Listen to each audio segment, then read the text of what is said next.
May Magkano yun? piso na po kaya? Piso. Wala po tayong kuhan.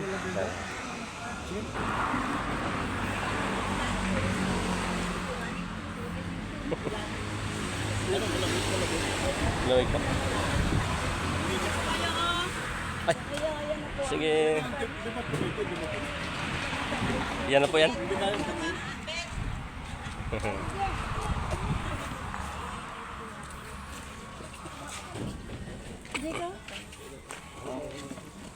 Pili ka na. Sige, thank you.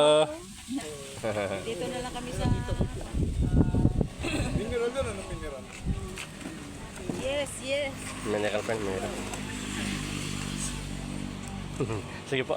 Sige, sige, sige. Hindi na. Dito ka. Picture taking. Picture taking dito. Tre, sister. Ikaw. Kapatid ng nanay ko po. Ito, ako. Nanay sa nanay. Ito, at saka ito, magkapatid. Ito, at saka ito, magkapatid. Hindi, magkapitang ko. Dating bedridden na Yes. mamamatay na. Bitanging. Nagito. Yes. Kung sa larangan ng gamot, wala siyang pag-asa. Pero dahil siya lumapit sa Diyos ng pag-asa, ayun. Diba, palagid. Ang Diyos kasi, Diyos ng walang pag-asa eh. Kaya ang lahat, pagka wala ng pag-asa, sa Diyos na lumalapit. Sinabi, 80 ano, 80. Sinabi,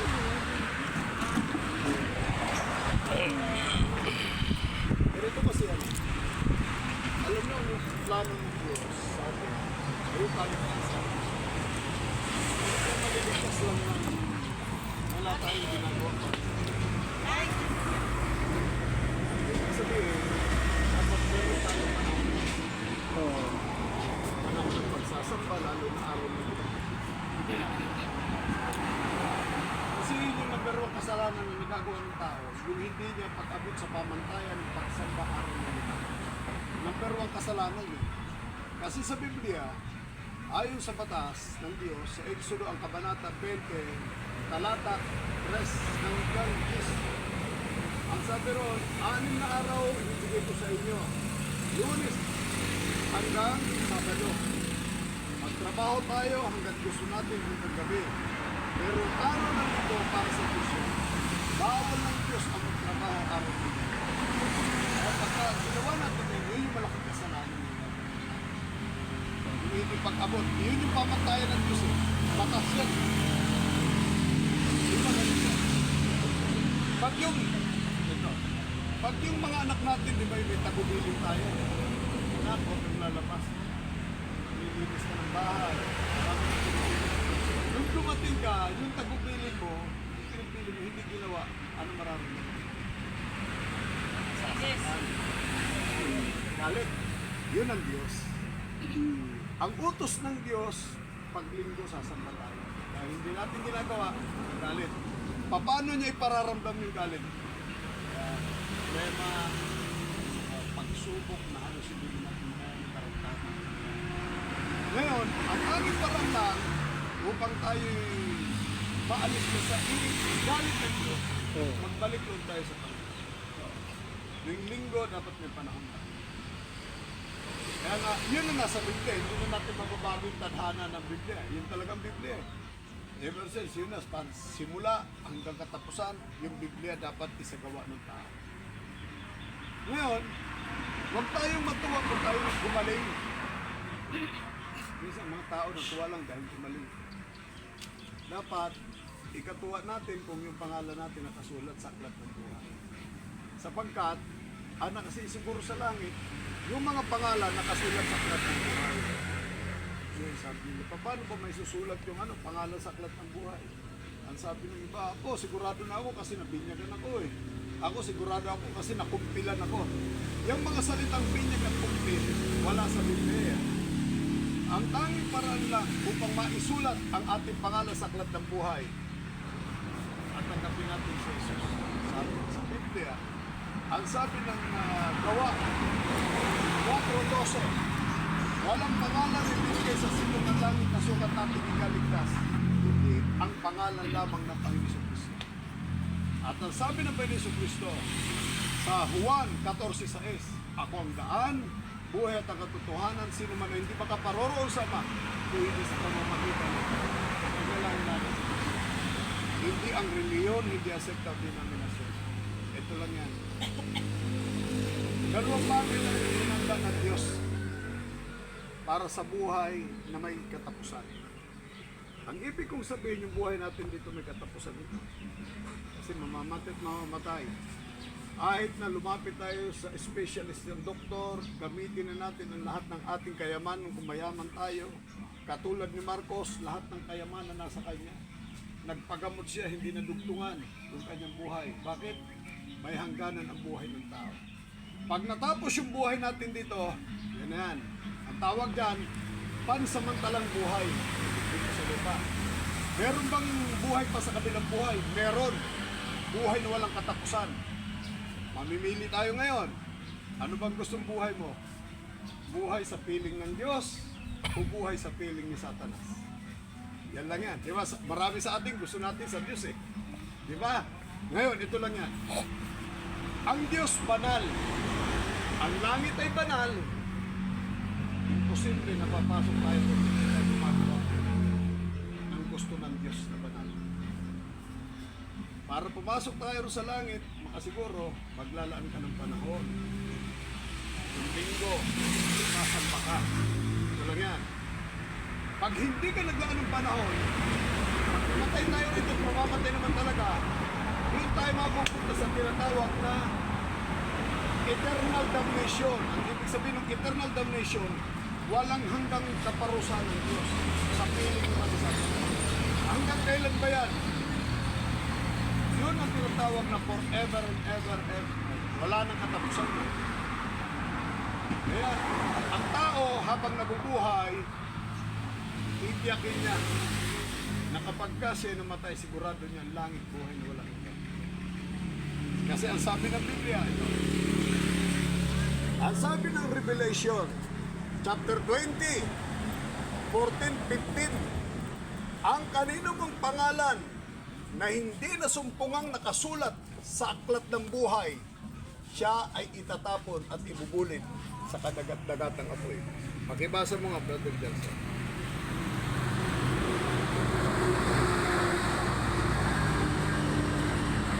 Apokalipsis 20, 14-15. Dito po sa aklat po ng Apokalipsis. Laksan mo, laksan. Dito po sa aklat po ng Apokalipsis, Kapitulo 20, ang talata po ay 14. At ang kamatayan at ang hadis ay ibinulid sa dagat-dagatang apoy. Ito ang ikalawang kamatayan. Sa makatwid ay ang dagat-dagatang apoy. At kung ang sino man ay hindi nasumpungan na nakasulat sa aklat ng buhay, ay ibinulid sa dagat-dagatang apoy. Nandinaw dyan. Kanino mang pangalan hindi nasumpungan sa aklat ng buhay, ibubulid ka sa kadagat-dagatang apoy. Ay sino ngayon ang magsusulat ng pangalan natin sa aklat ng buhay? Hindi ang mga leader ng reliyon, hindi ang mga apostol. Ang magsusulat lang ng pangalan natin sa aklat ng buhay, si Kristo. Malinaw ang sabi dyan, no? Juan 14:6.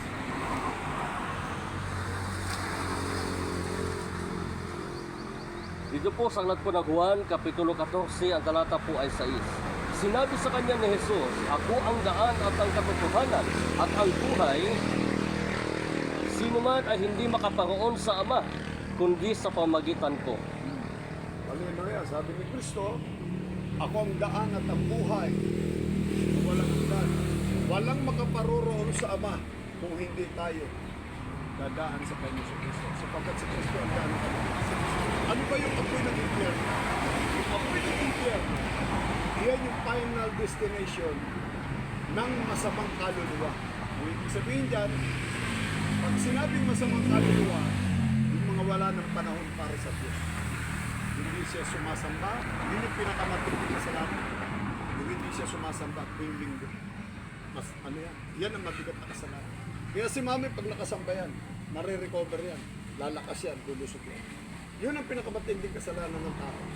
yung hindi niya pagkaalam at pag-abot sa pamantayan ng Diyos sa tamang paglilingkod. Kaya ano po niyan mga beloved sisters, maglaan kayo ng panahon para sa tuwing linggo lang. At ang sasakyan, yung linggo, dami namin eh. Dami sinundo. Meron kami sinundo dito sa ano yun? Sa babayan. Yun naman, nagmumotor siya, dumaan yung truck na para may kargang espalto. Pinalsikan yung mata niya. So nag-vlog yung paningin. Isang taon na ganun yung kalagayan. Lumapit sa Diyos, ganun okay. Pinagpala ng Panginoon. Ganun na Diyos. Once lumapit ka sa Diyos, ipararamdam ng Diyos na siya'y totoo buhay. At manalig po kayo, maglaan kayo ng panahon para sa Diyos every Sunday at kayo po ay pagtsatsagaan namin na makarating para kayo po ay ma-service. Pag ba tayo, ating inihahanda ang ating buhay para sa langit. Kaya lagi yan. Kasi sabi ni Pablo, ipagtrabaho nyo ang inyong kaligtasan na may pagkatakot at panginginig. Ibig sabihin, pag naglingkod tayo sa Diyos, ang ipinagtatrabaho natin, yung buhay natin sa kabilang buhay sa piling natin. Kaya, yan po yung maglabo kayo ng panahon. At ang Diyos ay magpapala po sa inyo. Sige po, manalangin po tayo. Mga mahal kong mga sisters, itaas niyo po ang inyong kamay at sumunod po tayo sa panalangin. Ito po yung panalangin ng pagsisisi.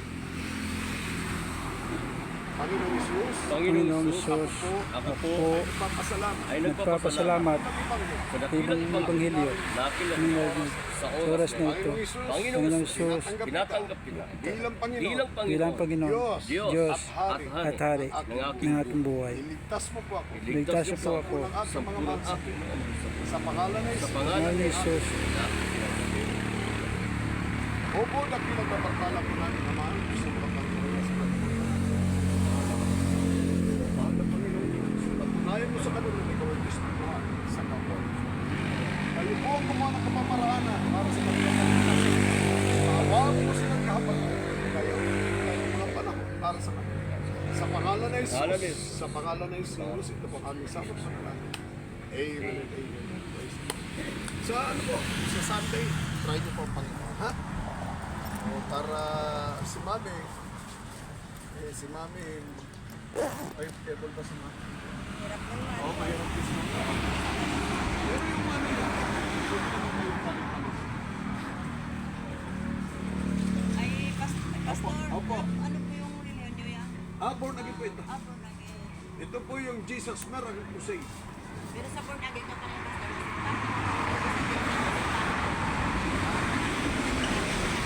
Sa atin lang sa bahan ka na. Ay hindi, dito sa ano? Susunduin namin kayo. Sa Lakturan. Sa Lakturan Batangas. Oo, Lakturan naman. Kasi po sa Bataan kami. Born again. Ano yung born again dati? Sa Bataan. Bataan po, sa Bataan. Saan sa Bataan? Maribilis. Oh, Marabianes. Kasi ano yan natin, pinsan ng asawa ko Meron kami dyan. pastor din siya. Oo. Kaya nga lang, nasa Amerika din siya. So mga ganun po kayo ng panahon.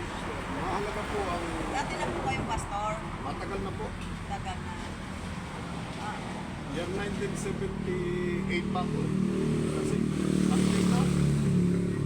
Kasi ba din ako ilang taon na po kayo. Matagal na po ako sa pagpapastor. Nasa 4 years.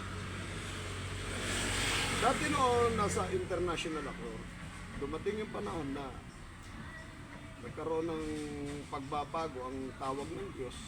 So nagkaroon po kami ng nasa independent po kami. Pero Jesus Miracle. So,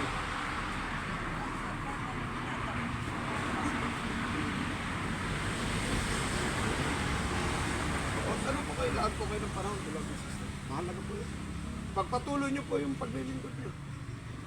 Pagpatuloy nyo po. Kasi mahalaga po yung pagkakilala natin sa Diyos na maipagpatuloy po natin yung ginagawa natin para sa Kanya. Kasi yung pong hindi na kayo nakapagpapatuloy, gawa ng kaaway yun. Hinahadlangan kayo. Kasi nakuha nyo na yung tama. Ngayon, ang ginawa ng Diablo, ililigaw kayo ngayon. Ayan. Kaya ngayon, nire-recover kayo ng Diyos para makapanumbalik. Yun yung plano niya. Kaya ang ano po niyan, magkaroon po kayo ng panahon.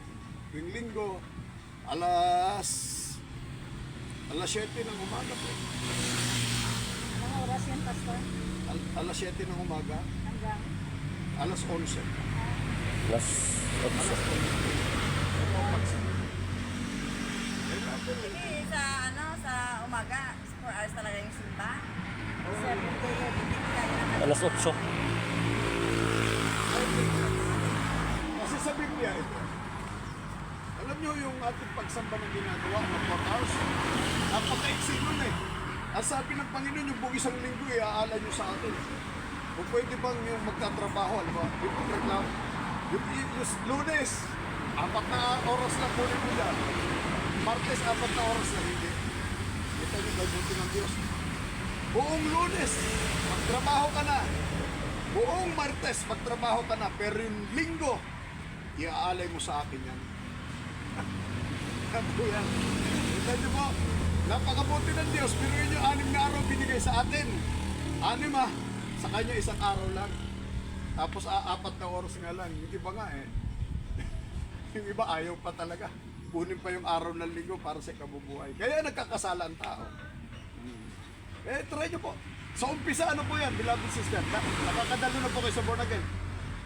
Ha? Sa Patangas. Opo. Ibalik nyo po yan, recover po din niya. Kasi ganito. Pwede naman kami na-baptize. Oh, magpabaptize po kayo. Importante po yan. Importante yan. Wala naman ako. Alam nyo po yung alam nyo yung bautismo, yan yung ibibihis natin ng bagong pagkatao na ibibihis natin si Kristo sapagkat sabi sa 2 Korintos 5:17, sino mang tao na na kay Kristo may pagbabago. Amen. Yun po ang kinakailangan baptize. Yan po. Marami pa po tayong pag-aaralan tungkol sa salita ng Diyos. Ito po ay basic lang to. Beginning pa lang ito. Simulain pa lang. Kaya para lumago po tayo at malaman po natin at lumalim tayo kay Kristo sa salita niya. At patuloy po tayo. Yan po yan. Ha? Para ba yung nag-aaral? Kita niyo po, pwede ba yung, ngayon nung mga panahon natin, yung panahon na grade 1 lang, wala pang kinder noon, wala pang nursery. Pero ngayon, may nursery na, may kinder. Preparation yun ng mga teacher para may pera. Pero nung panahon, nung unang panahon, wala talagang kinder, grade 1 lang. Ngayon po, pwede bang, pag grade 1 hindi ka na pwedeng mag-grade 2. Hindi ho, tuloy-tuloy yan hanggang grade 6. Pagdating ng grade 6, kinakailan tuloy-tuloy pa rin hanggang 4th year. Pagdating ng 4th year, tuloy-tuloy pa rin yan hanggang makatapos. Kaya, para gumanda yung buhay. Ganon din po paglilingkod sa Diyos. Hanggat hindi mo nakakamtan ang langit, buhay na walang hanggan, huwag kang titigil. Ganyan po ang paraan ng kaligtasan. Ha? Sige po, hindi na po kayo magtatagal. Ha? Maraming salamat po. Malain kayo mahal na Panginoon. Beloved sister. God bless. God bless. God bless. Guys, po, pinag-bless mo.